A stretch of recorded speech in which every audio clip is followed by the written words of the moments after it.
Tu es notre Dieu et notre Seigneur.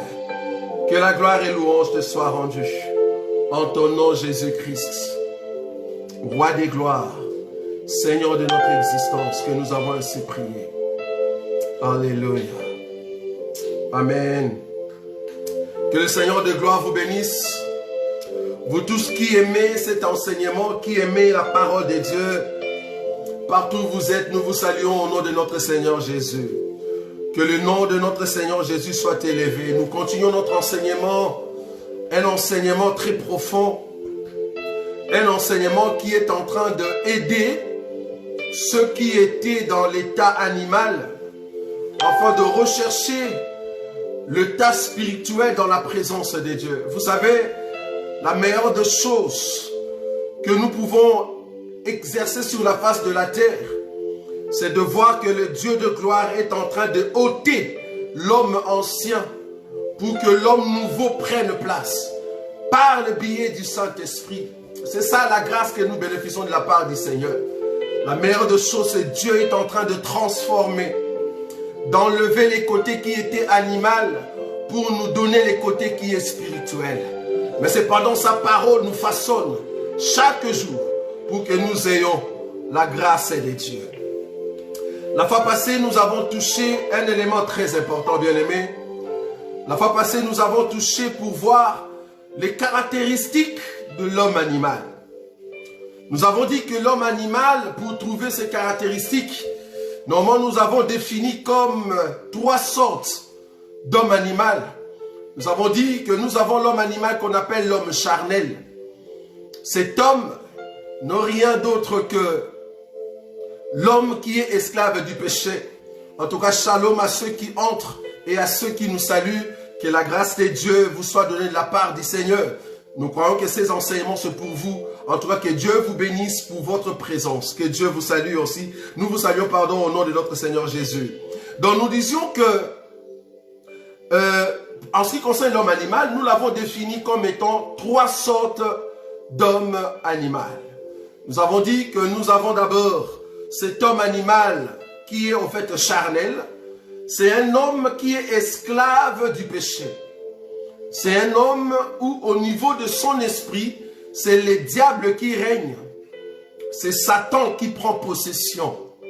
Et cet homme est voué ou esclave de ses désirs. Ce sont les désirs de la chair qui dominent. Au niveau de son esprit, il n'a pas le pouvoir, il n'a pas la décision.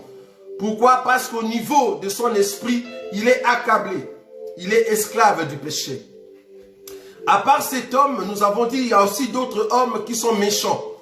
Les méchants, nous l'avons défini qu'il y a 2 sortes de méchants. Nous avons des méchants qui sont ignorants. C'est là-bas que nous avions touché Paul. Nous avons dit que Paul était un méchant, mais un méchant ignorant. Mais cependant, il y a d'autres méchants qui sont des méchants conscients. Ils savent ce qu'ils sont en train de faire. Par exemple, le Hyménée et le Alexandre. Vous voyez? Donc nous avons d'abord expliqué l'homme charnel. Nous avons expliqué l'homme méchant. Nous avons dit que l'homme méchant qui est ignorant, c'est comme Paul, qui était encore ignorant, croyant servir Dieu. Mais en réalité, il ne servait pas Dieu. Et le jour où il a compris, il a changé de camp.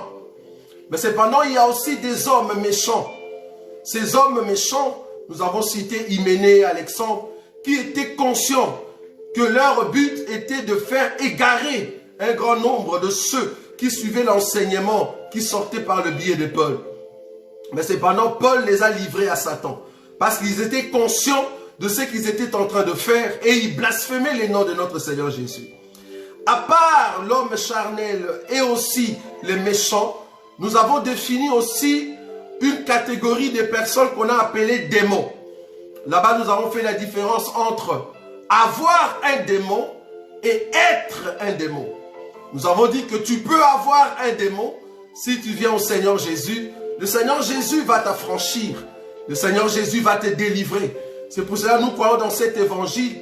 Même si tu es possédé de tout esprit, la seule personne qui peut apporter la délivrance dans ta vie, c'est notre Seigneur Jésus. Seigneur Jésus est capable d'enlever, de ôter même la légion qui dirigeait la vie d'un fou dans la Bible. Il est capable d'enlever l'infirmité qui t'accablait dans le corps, il est capable d'enlever ces démons. Pourquoi? Parce que tu possédais un démon. Tu avais un démon. Mais c'est différent avec quelqu'un qui est un démon. Si une personne est un démon, nous comprenons que Dieu, notre Seigneur Jésus, s'il doit apporter vraiment un secours là-dessus, il faut que ça soit vraiment dans le plan du Seigneur. Parce que quelqu'un qui est un démon, normalement, ne peut pas aller au ciel. C'est là-bas que nous avons touché le cas de Judas. Judas, nous avons dit que Jésus était là. Il a compris que Judas, c'est lui qui devait le régner, le vendre. C'est lui qui devait trahir le Seigneur. Et c'était lui qui était les démons. C'est là-bas que nous avons pris l'écriture qui a dit, Jésus va dire, n'est-ce pas moi qui vous ai choisi, mais cependant, vous les 12, il y a un démon parmi vous. Donc nous avons compris que ce démon-là, c'était Judas qui était un démon. Il n'avait pas un démon, mais il était les démons. Et si Jésus l'avait choisi, c'est pour que l'écriture qui dit que Dieu a créé tout esprit et parmi ces esprits, il y avait aussi Lucifer. Dieu savait que Lucifer, un jour, va se rebeller. Dieu savait. Mais cependant, il a créé. C'est comme ça aussi que Jésus doit choisir parmi les 12 un démon. Il doit choisir Judas, qui est en fait un démon. Vous voyez? Et Jésus le savait jusqu'à ce que la manifestation de cet esprit a été vue pour que Judas puisse aller trahir le Seigneur. Cependant, c'est là-bas que nous avions terminé cette partie de cet homme qui est animal. Et nous avons donné en fait le mystère de la punaise de lit pour faire comprendre aux gens que cet animal expliquait en fait ce qu'un démon peut faire auprès des enfants de Dieu. C'est en fait l'ivraie. L'ivraie vient toujours dans les champs pour empêcher la croissance du blé. Mais comme les blés, ce sont les enfants du Seigneur, tu ne peux pas empêcher les blés que le Seigneur lui-même a sémés. Qui peut empêcher un peuple que Dieu est en train de faire croître? Donc personne. Même l'ivraie, même Judas, tu ne peux pas empêcher que Jésus fasse le miracle. Tu ne peux pas empêcher que Jésus puisse aller de l'avant. Au contraire, tout ce que Judas faisait, c'était pour aider Jésus à monter, aider Jésus à atteindre le plan du Seigneur. Sans la persécution, tu ne peux pas atteindre le niveau très élevé. Voilà, aujourd'hui, nous allons petit à petit vers la fin de ces grands enseignements sur de l'animal à l'homme spirituel. Vous allez vous rappeler, je vous ai dit que cet enseignement était en train d'expliquer l'entité de ce que nous appelons un être humain. C'est là-bas que je vous avais donné l'écriture de 1 Thessaloniciens chapitre 5, le verset 23, pour vous montrer que l'homme est subdivisé en trois. C'est-à-dire nous avons les corps, nous avons l'âme et l'esprit. C'est au niveau de l'esprit qu'il y a la décision, qu'il y a le pouvoir. C'est au niveau de l'âme qu'il y a les émotions, qu'il y a au fait la volonté, n'est-ce pas? Le vouloir. Parce que le vouloir peut être là, mais si la décision ne met pas son empreinte, ton vouloir ne peut pas marcher. Bien que le Seigneur met en nous le vouloir et le faire, s'il est ton Dieu, au niveau de l'esprit, alors il donnera la décision, le pouvoir pour que tu puisses réaliser le vouloir. Vous voyez? Donc nous avons dit qu'au niveau de l'âme, nous avons le vouloir, les sentiments, les émotions. Et au niveau de la chair, nous avons le désir. Vous voyez? Donc tous les désirs résident au niveau du corps. Il faut que tes désirs, si tu es un enfant de Dieu, t'ouvres un vouloir au niveau de l'âme. Et il faut que la décision vienne au niveau de l'esprit. Parce qu'au niveau de ton esprit, tu es dirigé par le Seigneur Jésus. Alors, de la même manière, nous avons dit que le corps, là où il y a le désir, c'est la partie animale de l'homme. Les corps, c'est la partie animale. Et qu'au niveau de l'âme, c'est l'homme. Au niveau de l'âme, c'est l'homme. Et au niveau de l'esprit, c'est l'homme spirituel. C'est l'homme spirituel. On peut l'expliquer en ce qui concerne les tabernacles. Les tabernacles avaient trois parties. En fait, le corps, c'est le parvis. L'homme, c'est le lieu saint. Et l'esprit, c'est le lieu très saint. Vous voyez? Donc, le parvis, c'est vraiment le corps, c'est vraiment la chair. Le lieu saint, c'est vraiment l'homme. Et le lieu très saint, c'est l'homme spirituel. Alors, la fois passée, nous avons donné les caractéristiques de l'homme animal. Aujourd'hui, nous allons voir les caractéristiques de l'homme. Et après, aujourd'hui, nous allons encore voir les caractéristiques de l'homme spirituel. Parce que notre enseignement, c'est de l'homme, de l'animal à l'homme, homme spirituel. Vous voyez? Donc, c'est très important de voir ces trois entités. Nous allons prendre une écriture, comme vous pouvez le voir, notre thème d'aujourd'hui, c'est Paul, animal, homme et homme spirituel. Nous voulons voir cet élément dans la vie de Paul, c'est là-bas que nous allons déterminer la partie spirituelle d'un homme. Voilà, je vais prendre une écriture. Nous voulons voir l'homme, pas l'homme spirituel, mais l'homme. Voilà, quand est-ce qu'un animal devient homme? Quand est-ce que l'homme deviendra homme spirituel? C'est très important cet enseignement. Tu peux être un animal, tu ne peux pas sauter de l'état animal directement à l'homme spirituel. Ce n'est pas possible. Dieu a toujours créé ce que nous appelons les étapes, les échelons. Quelqu'un qui est animal, doit passer par homme et après il deviendra homme spirituel. Nous allons le voir. Alors aujourd'hui, les caractéristiques de l'homme. Je vais prendre une écriture. Parce que nous allons expliquer cela par rapport à Paul. Jean chapitre 16. Jean chapitre 16. Nous allons prendre une écriture ici. Jean chapitre 16. Avant de toucher Paul, je vais quand même prendre une écriture ici. Je commence à partir du premier verset. Jean chapitre 16. Premier verset au troisième. La Bible dit ceci. Je vous ai dit ces choses, afin qu'elles ne soient pas pour vous une occasion de chute. Ils vous excluront de synagogue. Et même l'heure vient où quiconque vous fera mourir croira rendre un culte à Dieu. L'heure vient où quiconque vous fera mourir croira rendre un culte à Dieu. 3. Et ils agiront ainsi parce qu'ils n'ont connu ni le Père ni moi. Donc quelqu'un qui va tuer une personne croyant rendre un culte à Dieu, ce sont des gens qui n'ont connu ni le Père ni le Fils. Or, si tu n'as jamais connu ni le Père ni le Fils, comme le dit la Bible dans, je crois, dans les livres de 1 Jean, hein, dans 1 Jean ou 2 Jean, que si tu n'as pas le Père et que tu n'as pas le Fils, tu es un païen. Donc tu ne connais pas le Seigneur, parce que tu n'as pas le Père ni le Fils. Or, si ces gens ici, ils sont en train de tuer, je parle d'Israël, ils sont en train de tuer au nom de la loi, croyant rendre un culte à Dieu, Jésus nous dit que ces gens-là ne connaissent ni le Père ni le Fils. Donc quelqu'un qui est en train de tuer une personne qui s'est dit étant dans la vérité et que tu es en train de le tuer, nous comprenons que tu n'as ni le Père ni le Fils. Vous voyez? C'est là-bas que le Seigneur va expliquer cette écriture. Maintenant, j'ai pris cette écriture parce que ce n'est pas ici que je vais m'asseoir. J'ai pris cette écriture pour vous montrer qu'il y avait quelqu'un qui faisait cet acte d'aller tuer, d'aller arrêter les gens, croyant rendre un culte à Dieu. Or, cet homme, c'était un homme animal. Vous voyez?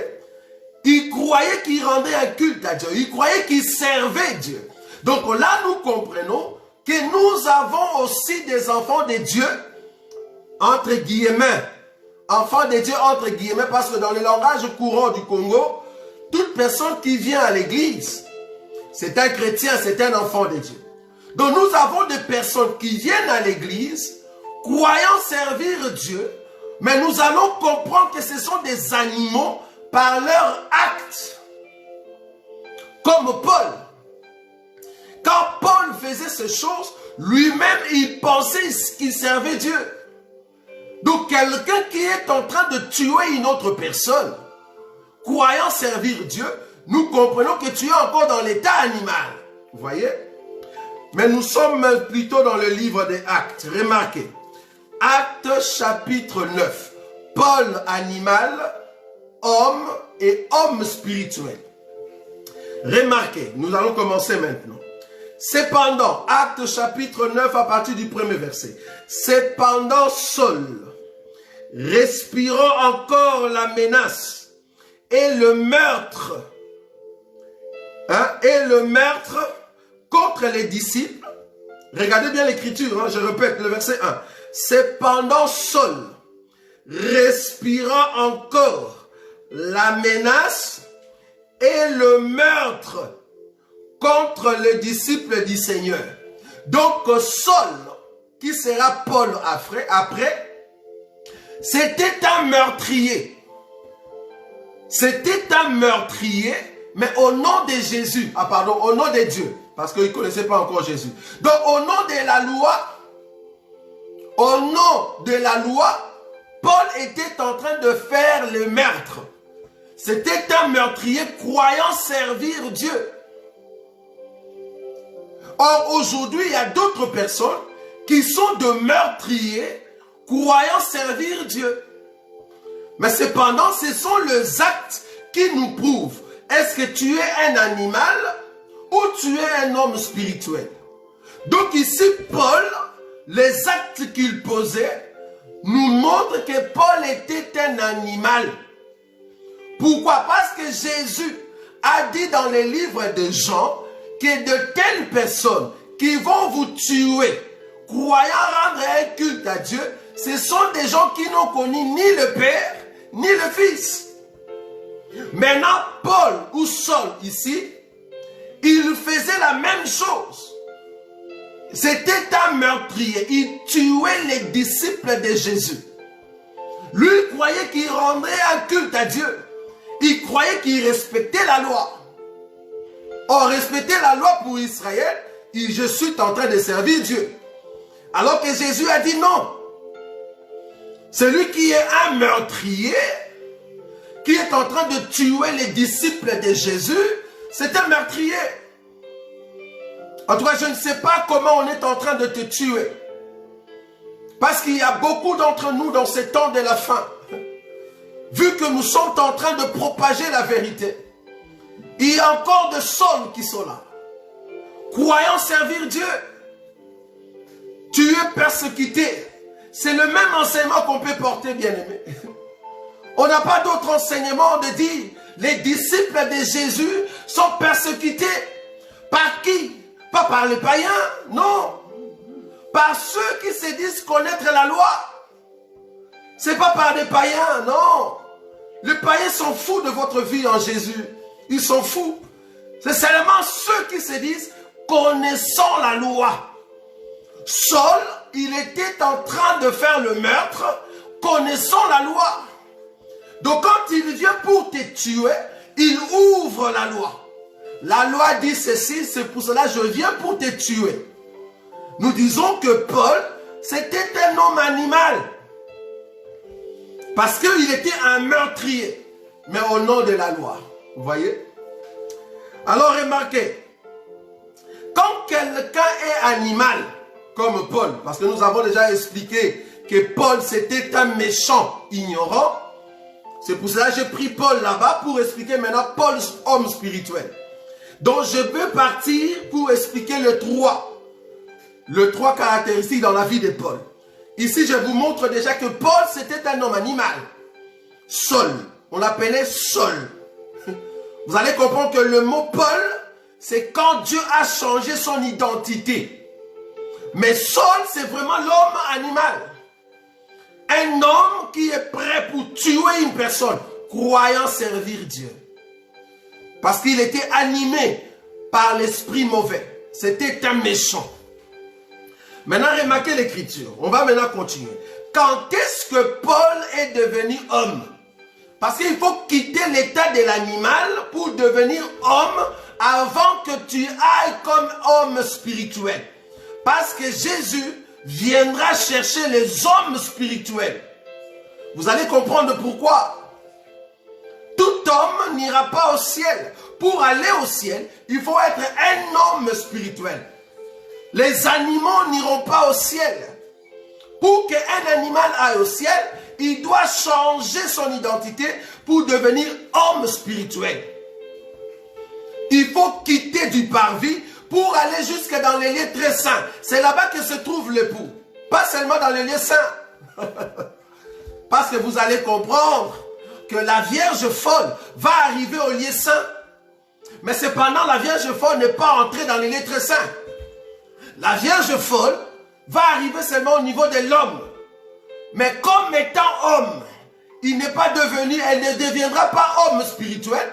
Elle va rater le royaume. C'est ça notre couloir. Notre couloir, je vous ai toujours dit dans cet évangile, nous avons des clés. Ces clés-là, vouloir ou pas, chacun de nous a des couloirs. Ces couloirs, ce sont des clés de la Bible, là où Dieu peut ouvrir tes yeux pour comprendre toute la Bible. Vous allez comprendre que la Vierge folle sera au niveau de l'homme, mais pas au niveau de l'homme spirituel. Parce que Jésus viendra chercher les hommes spirituels. Vous voyez? Alors, Paul, Saul, ici, était un animal. C'est pour cela qu'il était un meurtrier. Alors la Bible dit, je continue, Actes chapitre 9, le premier verset, je répète, cependant Saul, respirant encore la menace et le meurtre contre les disciples du Seigneur, s'est rendu chez le souverain sacrificateur et il lui demanda de lettres pour les synagogues de Damas, afin s'il trouvait des partisans de la nouvelle doctrine, hommes ou femmes, il les amène liés à Jérusalem. Qu'est-ce que Saul appelait nouvelle doctrine? Ce que Saul appelait nouvelle doctrine, c'est la révélation de Jésus. Ce que Saul appelait nouvelle doctrine, c'était la révélation de Jésus. Vous allez comprendre quand nous allons expliquer l'homme spirituel. Il n'est pas donné à tout le monde d'avoir la révélation de Jésus. Ce n'est pas le fait de citer le nom de Jésus et que tu as la révélation de Jésus. Non. Ce n'est pas le fait de comprendre Jésus dans les Écritures que tu as la révélation de Jésus. Donc la nouvelle doctrine, c'était la révélation de Jésus. Or, la révélation de Jésus ne vient pas par toi-même. Il faut que Jésus se révèle dans ta vie. Si Jésus ne se révèle pas dans ta vie, tu n'auras pas la révélation de Jésus. C'est ça la nouvelle doctrine. Voilà. Ce que Paul ou Saul appelait nouvelle doctrine, c'était la révélation de Jésus. Ok, nous continuons. Le verset 3.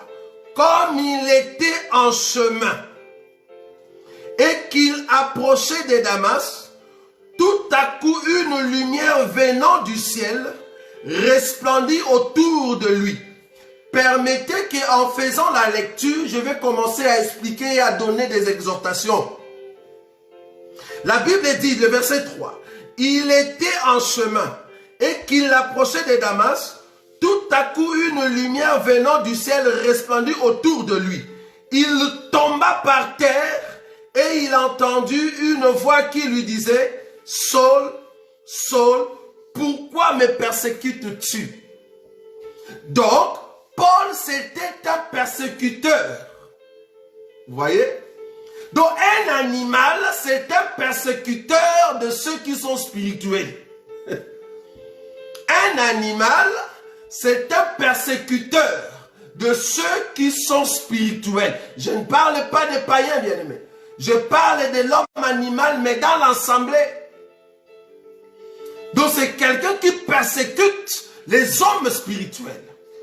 Maintenant, Paul, pour quitter l'état animal, pour devenir homme, la Bible dit, remarquez ici, la Bible dit Paul, qui était encore dans le chemin de Damas, il a d'abord vu la lumière. Gloire à Dieu.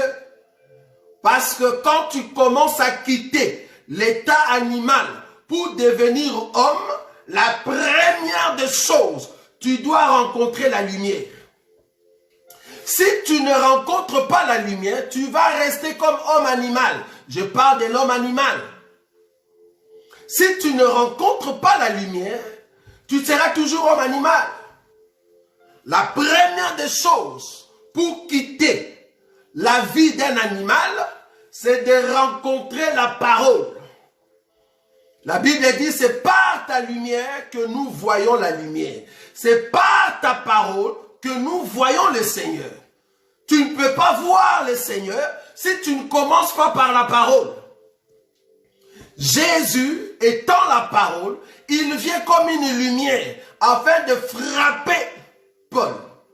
Donc toute personne qui commence à quitter l'état animal doit rencontrer la parole, la lumière. Nous sommes d'accord. Donc si tu rencontres la parole, la première des choses que la parole doit faire, je parle ici d'une personne qui quitte l'état animal pour devenir homme. Après cela, tu deviendras homme spirituel. Donc Paul, qui était un animal, quand il a rencontré la parole, qui est Jésus, la lumière, cette lumière doit te faire tomber. J'aime ça. C'est-à-dire, tu étais debout comme un animal.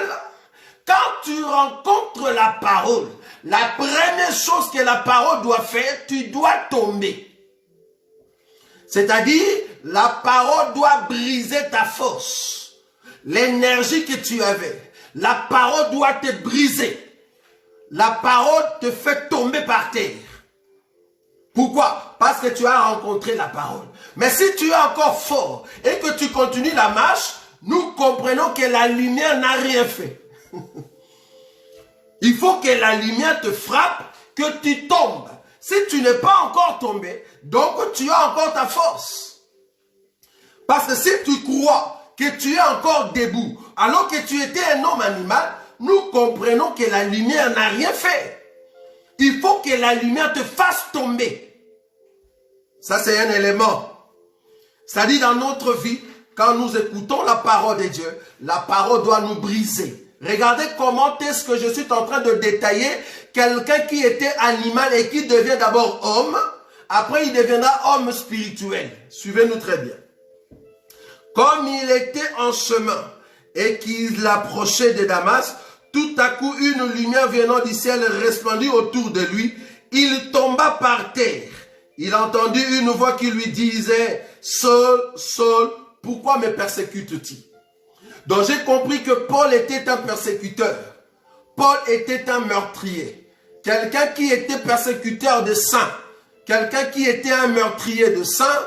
Quand tu rencontres le Seigneur, parce que nous avons compris que tu étais un homme animal, quand tu rencontres le Seigneur, la lumière doit te frapper. Et après, tu dois tomber. Troisième élément, il faut que ton oreille s'ouvre. Parce que Jésus n'était pas tout autour. Jésus était un esprit. Il faut que Dieu commence à t'ouvrir l'oreille. Ok. Donc l'oreille permet d'écouter Dieu. Si tu veux devenir homme spirituel, c'est le Seigneur doit commencer à ouvrir petit à petit ton oreille. Donc Paul, Dieu a ouvert son oreille pour écouter la voix de notre Seigneur Jésus.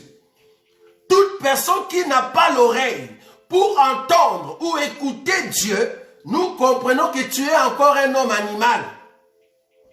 Quand Dieu te parle et que tu ne comprends pas, nous comprenons que tu es encore un homme animal. Quand Dieu te parle et que tu n'écoutes pas, tu es encore un homme animal. La Bible continue. Le verset 5. Il répondit, « Qui es-tu, Seigneur ?» Et le Seigneur dit, « Je suis Jésus que tu persécutes. Il te serait dur de réjamber contre les aiguillons. » J'aimerais dire par rapport à cette écriture, quand vous êtes en train de faire souffrir le sang de Dieu, quand vous êtes en train de s'attaquer au peuple élu, quand vous êtes en train d'attaquer ceux qui ont la sémence du Seigneur, vous êtes en train de vous attaquer au Seigneur Jésus. C'est pour cela la condamnation viendra sur vous. Parce que si c'était moi que vous étiez en train d'attaquer, si c'était vous qu'on était en train d'attaquer, si c'était l'autre qu'on était en train d'attaquer, alors qu'il est un saint, alors qu'il est un enfant de Dieu, alors que tu es sincèrement un chrétien, comprends qu'on ne s'attaque pas à toi, on s'attaque directement à Jésus. Or, toute personne qui s'attaque à Jésus, toute personne qui s'attaque au Seigneur, tu es en train de te condamner. Tu es en train d'amener la condamnation sur toi. Vous voyez? Nous ne pouvons pas attaquer le Seigneur Jésus. Parce que c'est lui qui marche dans la pureté du cœur. C'est lui qui marche dans la sainteté, qui craint le Seigneur. Si tu t'attaques à lui, comprends que tu t'attaques à Jésus. Donc Jésus va dire, ce que tu veux faire là, la persécution que tu veux amener, tu t'attaques à moi. Alors que la lettre que Saul a prise, c'était pour attaquer les disciples. Donc, les disciples, c'est Jésus. Parce que c'est le corps de notre Seigneur Jésus. C'est lui qui frappe, qui est en train de s'attaquer à ta vie, alors que toi, tu es le corps de notre Seigneur Jésus. Comprends que cette personne est en train de taper Jésus. Si on te tape, on est en train de taper Jésus. Si on te met un couteau, on est en train de mettre le couteau sur Jésus. Alors la personne qui est en train de le faire recevra la condamnation. Voilà. Je continue. Le verset 6. Tremblant, saisi de froid, il dit, Seigneur, que veux-tu que je fasse? Seigneur, que veux-tu que je fasse? Remarquez comment est-ce que Paul est en train de quitter l'état animal. Il devient maintenant un homme. Un homme pourquoi? Parce que d'abord, il a vu la lumière. Deuxièmement, il a entendu la voix. Il est tombé par terre.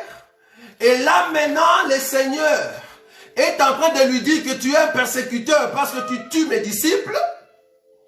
Et là, nous comprenons maintenant que Paul ou Saul, il dit, que veux-tu que je fasse? Là, c'est l'état d'un homme qui était animal, qui abandonne sa voix. Parce que comprenez que Saul, dans son cœur, il avait la pensée d'aller faire le meurtre. Maintenant qu'il a rencontré la parole, maintenant qu'il est tombé, maintenant que ses oreilles ont entendu la voix du Seigneur, il se laisse entre les mains du Seigneur. Ok. Donc, toute personne qui abandonne l'état de l'animal pour devenir un homme, il doit se laisser entre les mains du Seigneur, que le Seigneur puisse le conduire. Parce qu'avant, tu te conduisais toi-même, avant, tu suivais tes propres voies, vous voyez, avant, tu suivais tes propres désirs. Maintenant que le Seigneur t'a rencontré, tu dois te laisser entre les mains du Seigneur. Que veux-tu que je fasse? Ce langage explique que tout homme qui vient à Jésus doit se donner entre les mains du Seigneur, que le Seigneur Jésus fasse de toi ce qu'il veut. Mais remarquez, Paul n'est pas encore un homme spirituel. Non. Paul ici, il quitte l'état de l'homme animal pour devenir homme. Homme, c'est-à-dire qui a le raisonnement, qui a vu la lumière, qui est dans le lieu saint, il n'est plus dans le parvis. Parce que l'état de l'animal, c'est au parvis.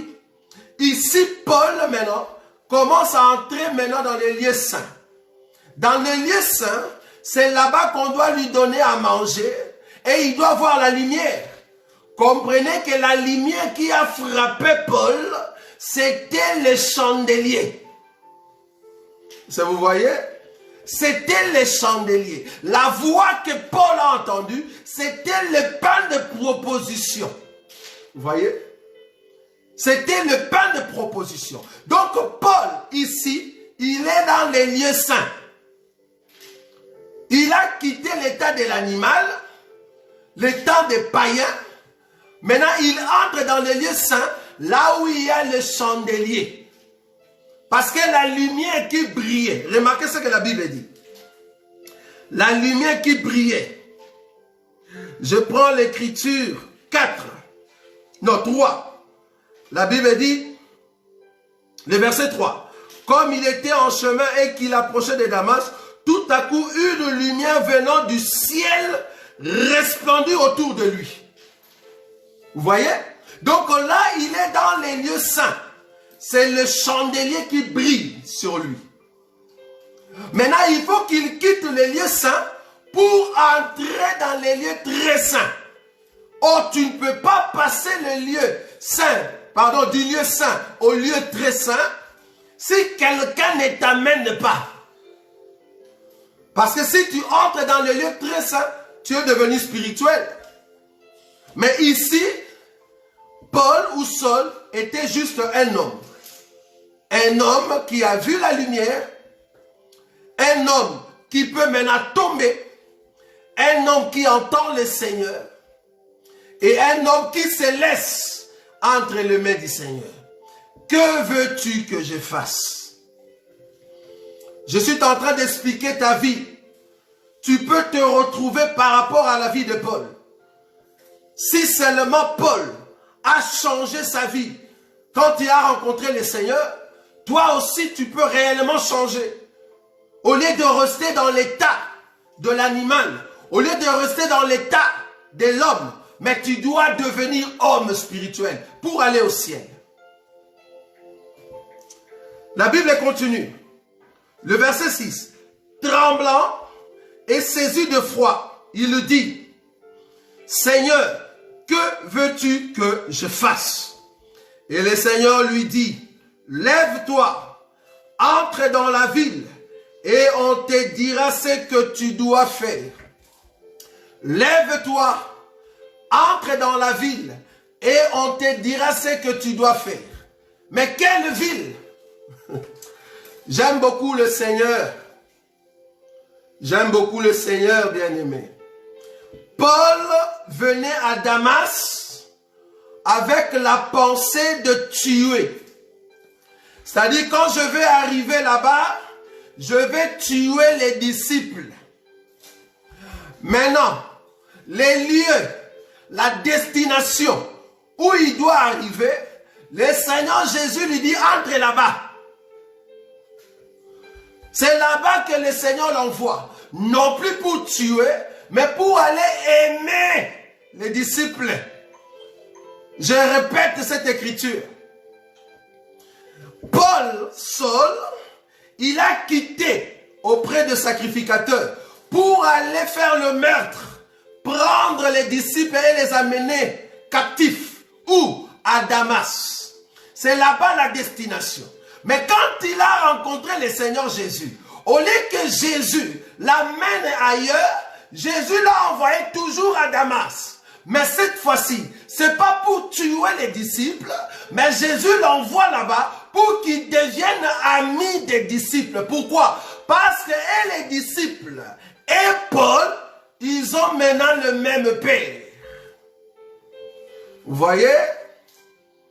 C'est pour cela que nous disons, nous ne pouvons pas tuer ceux qui sont tout autour de nous. Parce qu'un jour, le Seigneur peut changer ta pensée. Tu vas nous aimer. Aujourd'hui, peut-être tu nous combats. Aujourd'hui, tu es contre nous. Pourquoi? Parce que nous annonçons la vérité. Mais nous pouvons en aucun cas te tuer.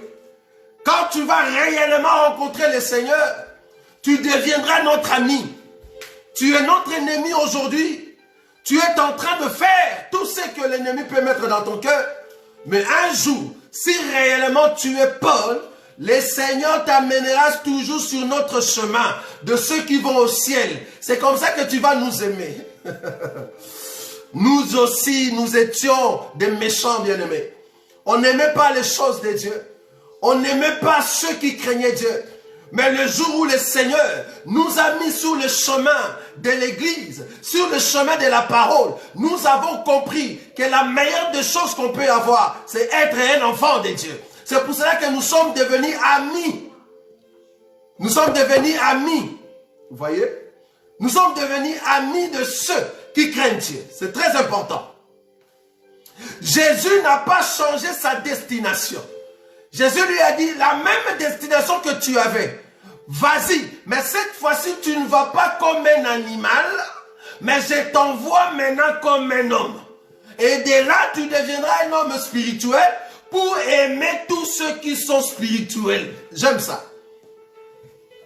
Oh, si tu es en train de s'attaquer à nous, tu es en train de s'attaquer à l'enseignement, et un jour, tu deviendras ami de l'enseignement. Tu deviendras ami de la parole, bien-aimé. Ami de ce que nous sommes en train de prêcher. Parce que tu vas comprendre que c'est la vérité. J'aime beaucoup cette écriture. Donc Jésus lui a dit, le verset 6, tremblant et saisi de froid, il dit, Seigneur, que veux-tu que je fasse? Le Seigneur lui dit, lève-toi, entre dans la vie et on te dira ce que tu dois faire. La Bible dit, les hommes, le verset 7, les hommes qui l'accompagnaient demeurent stupéfaits. Ils attendaient bien la voix, mais ils ne voyaient personne. Saul se releva de terre et quoique ses yeux soient ouverts, il ne voyait rien. On les prit par la main et on les conduisit à Damas. J'aime ça. Quelqu'un qui quitte de l'état animal, qui devient un homme, la première des choses, Dieu va tuer tes yeux d'animal. Dieu doit enlever la vision que tu avais. Parce que les yeux, c'est la vision. Dieu doit enlever la vision que tu avais quand tu étais un animal. Il va le tuer. Tu deviendras d'abord aveugle et après il va rouvrir tes yeux. Vous voyez? Dieu doit d'abord tuer tes yeux d'animal. Comme ça, tu ne vois plus. Les gens vont croire que tu es en train de voir, bien que tu as des yeux ouverts, mais en réalité, tu es devenu aveugle. Tu ne vois plus. Ce que tu vois, c'est la lumière du chandelier. Je suis dans les lieux saints, bien-aimés. Quand j'ai expliqué l'animal, j'étais encore dans les parvis. Ici, maintenant, je suis dans le lieu saint. Dans les lieux saints, c'est la lumière du chandelier qui brille. La lumière du soleil n'est plus là. Donc, ce que tu verras, c'est le noir. Et dans les noirs, c'est seulement la lumière du chandelier qui te brille. Vous voyez? Donc ici, Saul était en train de voir, c'est la vision, la lumière qu'il a vue. Et cette lumière l'a rendu aveugle. Bien qu'il marchait, mais on devait le saisir. Ça, c'est un homme. Il n'est plus animal. Parce que quand il était animal, il se conduisait lui-même. Il avait la force de marcher lui-même. Mais quand tu deviens homme, il faut qu'une autre personne puisse te conduire, bien-aimé. Quand tu deviens homme, d'autres personnes vont commencer à te conduire. Et j'aimerais te dire, ce qui va te conduire, c'est l'enseignement. La personne qui te conduit ici, c'est d'abord les ministères qui sont en train de prêcher pour que tu ailles tes pas toi-même. Parce que comprenez que Saul ici, il ne marche pas encore lui-même. On doit l'aider. Parce que c'est un enfant. Un enfant ne sait pas comment marcher. On doit l'aider. Paul est devenu un enfant. On doit l'aider à marcher. Comme toi, quand tu as quitté l'état animal et que tu entres dans les choses de Dieu, on doit te donner du lait pour que tu saisisses les choses de Dieu qui arrivent. Mais ce temps-là, que tu es en train d'écouter le lait, tu es encore un homme. Tu n'es pas encore un homme spirituel. Parce qu'il y a encore beaucoup de choses qui doivent tomber. Beaucoup de choses qui doivent tomber. Très important. Remarquez le verset 7. Les hommes qui l'accompagnaient demeurent stupéfaits. Ils attendaient bien la voix, mais ils ne voyaient personne. Verset 8. Saul se releva de terre, et quoique ses yeux soient ouverts, il ne voyait rien. On les prit par la main, on les conduisit à Damas. On l'a amené à Damas, il était aveugle. il ne voyait pas. Quelqu'un qui est aveugle, ce n'est pas un homme spirituel. C'est un homme qu'on est en train d'aider. Mais bien qu'il a vu la lumière, bien qu'il est tombé, bien qu'il s'est laissé entre les mains du Seigneur, bien qu'on est en train de le conduire, mais il reste encore aveugle. Il est en train d'entendre la voix, mais cette voix n'est pas encore devenue un esprit dans son cœur. Il faut qu'il puisse demeurer dans cette voie, demeurer dans cette marche. C'est là-bas qu'il deviendra un homme spirituel. Suivez-nous bien aimés. Il était toujours aveugle. Il ne voyait pas. Je continue l'écriture. Le verset 9. Il resta 3 jours sans voir et il ne mangeait ni ne but. Je répète. L'écriture 9, il resta 3 jours sans voir et il ne mangea ni ne but. Paul avait jeûné 3 jours. Paul était dans le jeûne 3 jours, mais il était toujours aveugle. Donc ce n'est pas parce que tu es en train de jeûner que tu es devenu un homme spirituel, non. Bien qu'un homme spirituel doit jeûner, je suis d'accord. Mais ce n'est pas le fait de jeûner que cela te donne l'accès pour devenir homme spirituel, non. Ce n'est pas parce que tu es tombé, est-ce que tu es devenu homme spirituel, non. Ce n'est pas parce que tu entends, non. Vous allez voir ici, Dieu, Jésus va rencontrer Ananias et il va dire à Ananias que Paul a vu dans la vision qu'un homme du nom d'Ananias venait pour lui imposer le main. Donc Paul, bien qu'aveugle, pouvait voir des visions. Donc ce n'est pas parce que tu vois des visions, là je voulais dire l'esprit sur nous, pour ceux qui connaissent notre enseignement. Ce n'est pas parce que tu peux avoir des visions et que tu peux prier pour les gens tombent, et que tu es devenu homme spirituel. Non. Tu es encore homme. Tu es encore homme. Donc il a jeûné 3 jours. Il était dans le jeûne. Il a pu faire le jeûne de 3 jours. Mais il était toujours aveugle. Il a vu dans la vision un homme qu'on appelle Ananias qui venait pour lui imposer le main. Mais il était toujours aveugle. Maintenant remarquez, je vous ai dit que cette étape ici de Paul, Paul est devenu homme. Mais il n'est pas encore homme spirituel. Donc depuis que Paul a rencontré la lumière, jusqu'à la fin de son jeûne, Paul était juste un homme. Il n'était pas encore homme spirituel.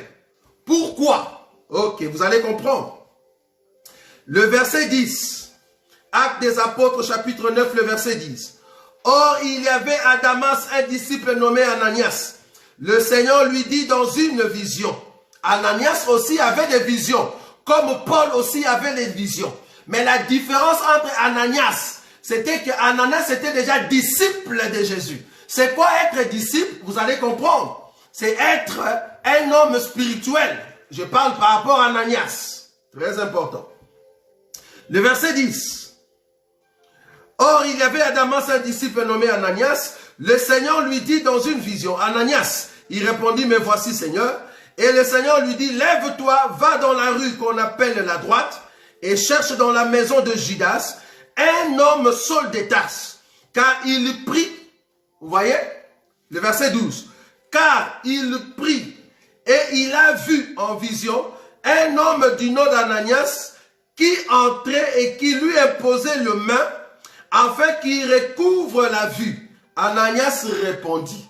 Donc le verset 12 nous prouve que Saul, bien qu'il a rencontré la lumière, bien qu'il est tombé, bien qu'il a entendu, bien qu'on l'a aidé, on l'a amené parce que c'était un bébé, bien qu'il a jeûné, il priait aussi. Mais bien qu'il priait, il était toujours aveugle. Il était toujours aveugle. Donc nous comprenons que si tu es encore aveugle, tu n'es pas encore un homme spirituel. Parce que Jésus a tué les yeux animaux. Quand tu vas ouvrir tes yeux, c'est pour devenir homme spirituel. C'est là-bas que nous avons expliqué le miracle. Les miracles que Jésus faisait. Le mystère des miracles de Jésus. C'est là-bas que je viens. Donc, Saul, qui n'a pas des yeux, Jésus a tué la partie animale. Donc, tout le temps que Paul était en train de passer ici, Paul était en train de devenir homme spirituel. Mais il doit d'abord passer par homme. C'est-à-dire la conscience est là. Tu as compris que j'allais sur une mauvaise voie. En d'autres termes, c'est la conversion. Vous voyez? C'est la conversion. Maintenant, il tourne pour suivre maintenant la voie de Jésus. Mais cependant, il faut rencontrer le Seigneur. Le Seigneur doit couper beaucoup d'éléments pour que tu deviennes homme spirituel. Vous voyez? Bien qu'il priait, bien qu'il jeûnait, mais c'était un aveugle. Un aveugle. Maintenant, la Bible dit, Ananias répondit, le verset 13, « Seigneur, j'ai appris de plusieurs personnes tout le mot que cet homme a fait à tes saints dans Jérusalem. Et il a ici le pouvoir de la part des principaux sacrificateurs pour lier tous ceux qui invoquent ton nom. Mais le Seigneur lui dit, va, car cet homme est un instrument que j'ai choisi pour porter mon nom devant les nations, devant le roi et devant le fils d'Israël. Et je lui montrerai tout ce qu'il doit souffrir pour mon nom. » J'aime cette écriture. Ici, le Seigneur est en train de témoigner que cet homme de Paul, de Saul, qui n'est plus un animal, mais qui est maintenant homme, va devenir homme spirituel. Pourquoi? Pour devenir homme spirituel, c'est le Seigneur qui doit témoigner de toi. Tu ne peux pas être un homme spirituel si Jésus ne témoigne pas. Si le Saint-Esprit ne témoigne pas. Vous voyez? C'est Jésus qui témoigne que cet homme, bien qu'il est tombé, parce qu'il y a d'autres hommes qui sont tombés. Quand je dis tomber ici, c'est brisé. Il a vu la lumière. Il est tombé. On l'a aidé. On l'a soutenu. Il a jeûné. Il prie, mais il demeure toujours aveugle. Le Seigneur n'a pas envoyé Ananias dans sa vie. Nous comprenons que tu vas rester juste homme. Or, tout homme qui reste homme, tu vas sortir du lieu saint pour entrer au parvis. Souvenez-vous de la Vierge folle. Tout homme qui reste homme et qui n'est pas devenu homme spirituel, tu sortiras du lieu saint pour entrer au parvis. Parce que l'huile va terminer. Ton huile va s'épuiser. Parce que tu es juste homme. Ton huile va s'épuiser. Vous voyez? Alors Jésus va témoigner. C'est là-bas que nous comprenons que Paul avait reçu la grâce de devenir homme spirituel. Quand est-ce qu'il est devenu homme spirituel? Donc vous allez comprendre que toute cette partie ici, que je viens de présenter, Paul était juste un homme. La conscience est venue, mais cependant, il n'est pas encore spirituel. Pour devenir maintenant spirituel, qu'est-ce qui s'est passé? Parce que pour devenir spirituel, premièrement, c'est le Seigneur lui-même qui doit te choisir. Tu ne peux pas devenir homme spirituel par toi-même. Pour devenir un homme spirituel, le Seigneur lui-même doit témoigner de toi. Le Saint-Esprit témoigne à notre esprit que nous sommes enfants de Dieu. Il faut que le Saint-Esprit témoigne dans ta vie, témoigne partout que celui-ci c'est un enfant de Dieu. Ce n'est pas de toi-même que tu vas témoigner, ça ne viendra pas de tes pensées pour que tu deviennes un homme spirituel, mais c'est le Saint-Esprit, c'est Jésus qui témoigne que nous sommes ses serviteurs, que nous sommes ses enfants. Pour aller au ciel, étant homme spirituel, ça ne dépend pas de tes jeûnes, ça ne dépend pas de tes prières, ça ne dépend pas parce que tu pries beaucoup, mais ça dépend parce que le Seigneur témoigne que tu es son serviteur qu'il doit utiliser. C'est un choix de Dieu. Ça ne vient pas de toi, bien-aimé. C'est pour cela que quand nous voyons beaucoup d'hommes, nous nous demandons, est-ce que c'est juste un homme ou c'est un homme spirituel? On peut comprendre si réellement tu es un homme spirituel. Si Dieu t'a choisi réellement, tu dois aimer Ananias. Tu dois aimer les disciples.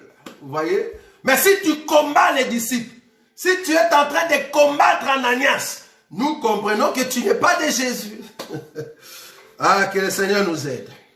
Voilà. Je continue l'écriture. Le verset 17. Remarquez maintenant, je dis que premier élément qui te fait d'abord entrer comme étant homme spirituel, il faut que le Seigneur Jésus lui-même rende témoignage de toi. C'est là-bas que j'ai donné cette écriture des Romains. Romains chapitre 8. Ça, c'est le témoignage de Dieu. Ça ne vient pas de toi, mais ça vient de Dieu. C'est lui qui nous a choisis. Romains chapitre 8. Je lis le verset 14. La Bible dit, car tous ceux qui sont conduits par l'Esprit de Dieu sont fils de Dieu. J'aime ça. Le verset 15. Et vous n'avez point reçu un esprit de servitude pour être encore dans la crainte, mais vous avez reçu un esprit d'adoption par lequel nous crions Abba Père. Remarquez l'esprit ici dans le verset 15, c'est le Saint-Esprit. Donc si tu as reçu le Saint-Esprit en toi, tu deviens enfant de Dieu, alors tu peux dire Abba Père. C'est-à-dire tu as le Père et tu deviens fils. J'aime ça. Tu as le Père et tu deviens fils. Tu peux maintenant crier devant le Père parce que tu as le Fils en toi. Vous voyez? Le verset 16 confirme. L'Esprit lui-même rend témoignage à notre esprit que nous sommes enfants de Dieu. Ça ne vient pas de toi. Ça ne vient pas des hommes. Ça ne vient pas de ceux qui t'aiment. Il faut que le Seigneur Jésus témoigne que tu es son enfant. Le Seigneur Jésus doit témoigner que tu es son serviteur. Nous ne devenons pas serviteurs par les hommes. Les hommes vont juste reconnaître. Nous ne devenons pas serviteurs par les hommes. Les hommes vont reconnaître la grâce, l'appel, le choix de Dieu que tu as. Les hommes vont juste reconnaître, voir cette grâce. Mais nous sommes choisis, étant serviteurs par le Seigneur Jésus. Donc quand tu combats les serviteurs, quand tu combats les enfants de Dieu, tu es en train de combattre Jésus. Voilà. Je continue. Actes chapitre 9. Je prends le verset 17. Premier élément pour devenir homme spirituel, le Seigneur Jésus doit témoigner. Deuxième élément, Ananias sortit et lorsqu'il fut arrivé dans la maison, il imposa le main à Saul en disant, Saul, mon frère, le Seigneur Jésus qui t'est apparu sur le chemin par lequel tu venais m'a envoyé pour que tu recouvres la vue, gloire à Dieu, et que tu sois rempli du Saint-Esprit. Voilà un homme spirituel. Ici, je ne suis pas en train d'expliquer être rempli du Saint-Esprit comme il y a les dons.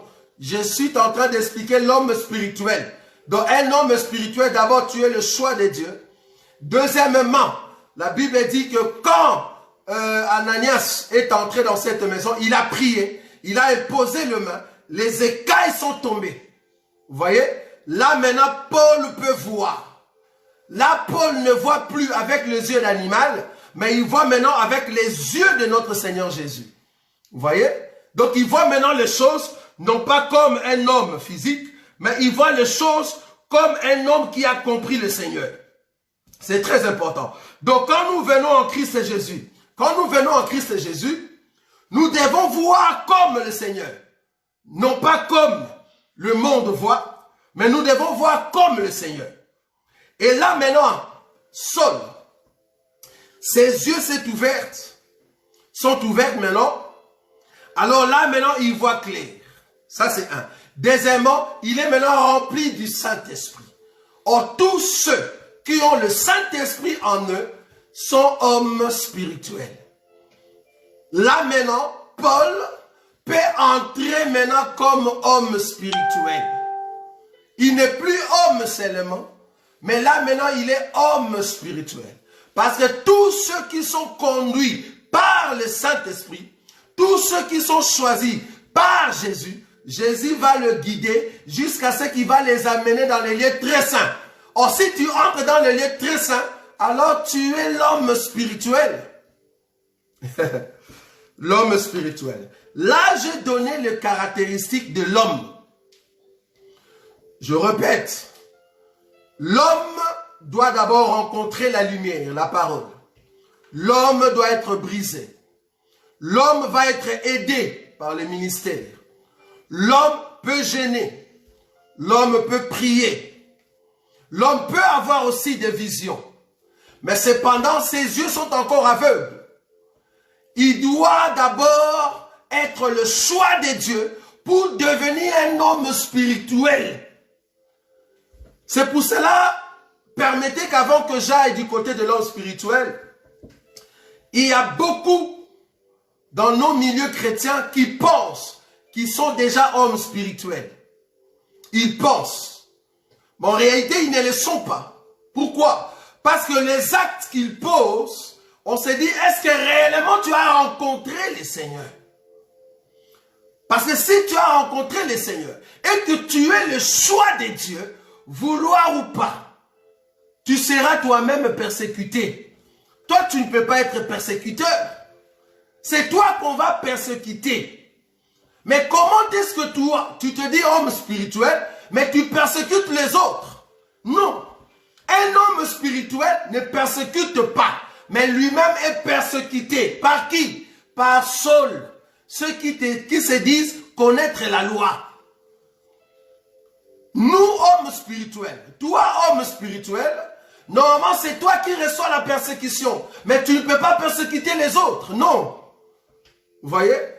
Si tu persécutes les autres, ça dit que tu es un persécuteur. Or, persécuteur, soit tu es un homme animal, soit tu es seulement homme. Vous voyez? Parce que tu n'as pas encore reçu le choix de Dieu dans ton cœur. Alors là, c'était les caractéristiques de l'homme. Maintenant, remarquez les caractéristiques de l'homme spirituel. Très important. Donc, nous avons compris que le début de l'homme spirituel, c'est d'abord recevoir, être, le choix de Dieu. Ça, c'est l'homme. Être le choix de Dieu. Deuxièmement, il faut que les écailles tombent pour que tes yeux, la vision, tout ce qui était vision meurtrière, tout ce qui était la vision de la persécution ou des persécuteurs doit tomber. Et c'est comme ça que tu vas maintenant ouvrir les yeux pour voir maintenant Ananias.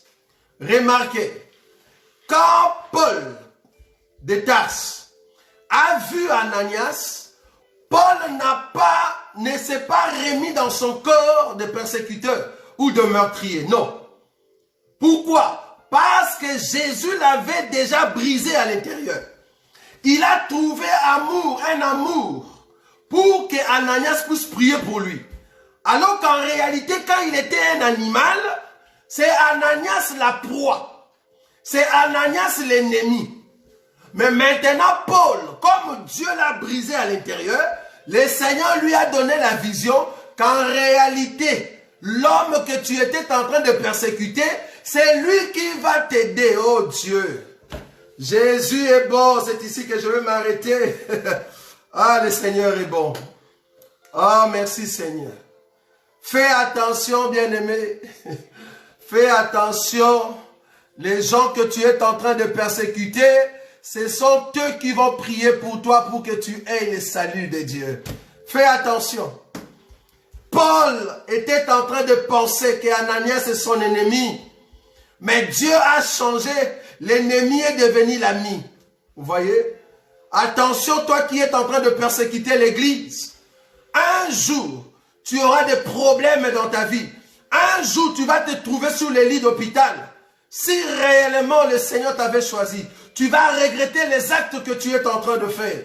Comprends une chose. ce sont seulement les gens que tu étais en train de persécuter qui viendront pour prier pour toi. Là maintenant nous viendrons avec compassion pour que le Seigneur puisse ôter ton péché. Il ne faut jamais combattre l'église de Dieu. Il ne faut jamais combattre les saints de Dieu. Il ne faut jamais combattre les élus de Dieu. Il ne faut jamais combattre les disciples du Seigneur. Parce que le jour où tu vas tomber malade, ce sont eux qui viendront pour prier, afin que le Seigneur puisse te pardonner, si seulement tu es le choix de Dieu. Paul n'avait personne pour l'aider. La seule personne qui l'a aidé, la seule personne qui a prié pour Paul, c'était son ennemi, qui est devenu maintenant son ami. Oh bien-aimé, tu ne connais pas ma vie. Tu ne connais pas mon futur. Je ne connais pas ta vie. Je ne connais pas ton futur. Je ne peux pas combattre les saints de Dieu. Je ne peux pas combattre les élus de Dieu. Parce que si tu persécutes l'église, le Seigneur te condamnera. Les mondes se sont levés avec le souverain sacrificateur pour condamner les seigneurs. Les mondes se sont levés pour condamner les disciples du Seigneur. Mais cependant, parmi ces gens-là, il y a un Paul qui doit comprendre un jour qu'on ne combat jamais les saints de Dieu. Tu auras toujours besoin de notre prière. Parce que la Bible dit, la prière du juste a une grande efficacité. Quand nous parlons de la prière du juste, en réalité, le juste, c'est notre Seigneur Jésus. Comme il habite dans nos cœurs, nous sommes devenus justes. Je n'ai pas honte de dire que je suis juste, bien-aimé. Je n'ai pas honte de dire que je suis saint. Je n'ai pas honte de dire que j'appartiens à Jésus. Je n'ai pas honte de dire que le Seigneur Jésus me soutient. Donc, quand je vais élever la prière de la compassion, c'est là-bas que tu auras la délivrance dans ta vie. Je comprends que tu n'as pas encore compris la valeur que le Seigneur a mis dans la vie d'Ananias. Tu n'as pas encore compris la valeur que le Seigneur a mis dans la vie des disciples. C'est pour cela que tu es en train de combattre les disciples. Ne combats pas les disciples de Jésus. Ne combats pas Ananias. Ne combats pas ceux qui portent le nom de Jésus. Parce que le Seigneur va te confondre. Ce sont seulement ces gens-là qui viendront pour prier afin que tu aies la délivrance. Oh, quelle honte quelque part. Ton ennemi, c'est lui qui apporte la guérison dans ta vie. Oh, que Dieu soit loué. Aujourd'hui, je suis ton ennemi, mais demain, je serai ton ami. Parce que le Seigneur va toujours m'envoyer pour que j'amène le message du salut.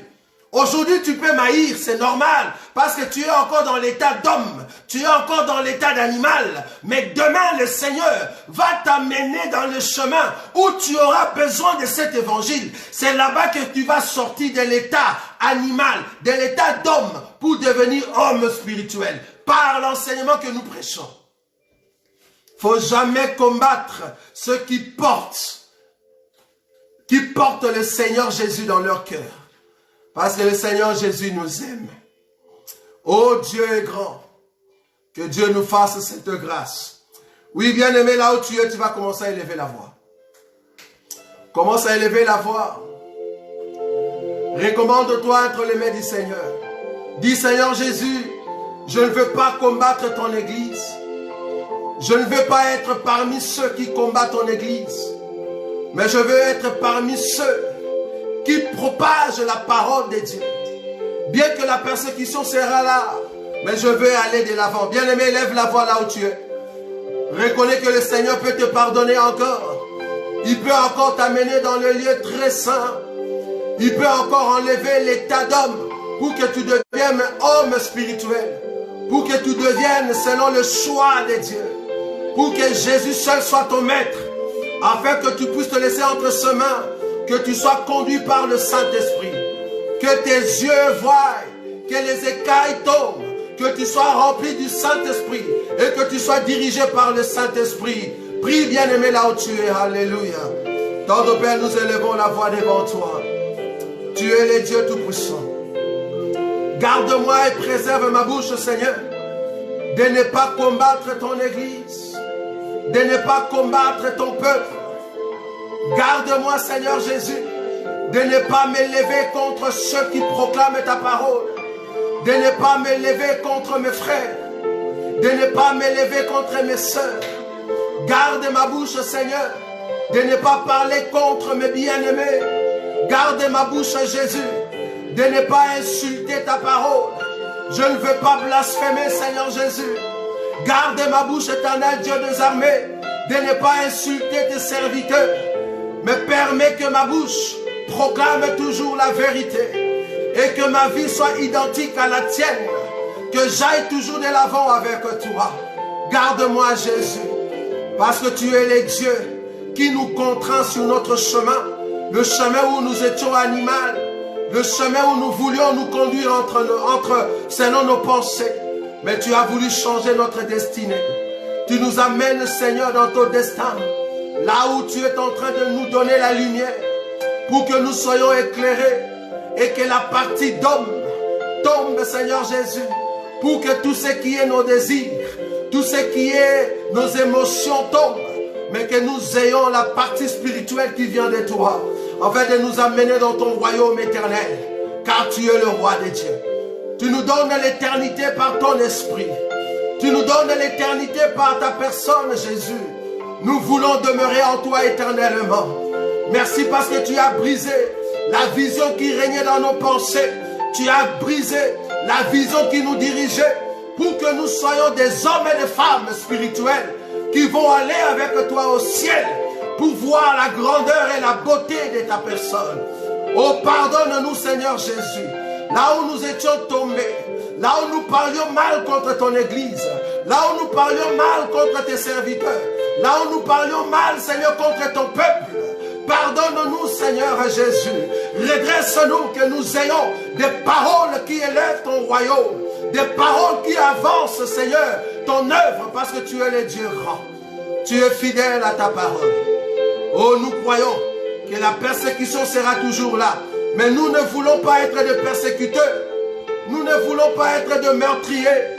Mais le Seigneur, tu as voulu dire dans ta parole que tous ceux qui marchent piègement avec toi, ils seront persécutés. Mais ils ne seront pas des persécuteurs, mais ils seront persécutés. La persécution sera là, mais nous ne voulons pas être des persécuteurs. Nous voulons être des hommes que tu as brisés totalement par ta parole, parce que tu es Dieu. Le Dieu de gloire. Seigneur Jésus est roi puissant. Bénis mon frère, bénis ma soeur. Que toi seul tu puisses nous conduire sur ton chemin, parce que tu nous aimes tellement. Aucun homme n'est semblable à toi.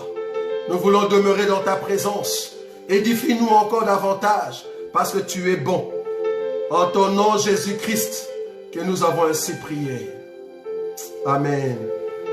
Amen. Que le Seigneur vous bénisse. Jésus est bon. Que le roi de gloire vous garde encore davantage. Continuez à suivre cet enseignement. Ça va vous aider encore à avancer, à aller de l'avant, à vivre la parole de Dieu. Que le Dieu de gloire vous garde. Ne soit pas celui qui est en train de combattre le corps, mais soyez une personne qui reçoit les attaques des autres au nom de Jésus. Que les autres puissent te persécuter, mais toi ne sois pas un persécuteur, mais soyez une personne, ou soyez une personne qui reçoit la persécution auprès des autres.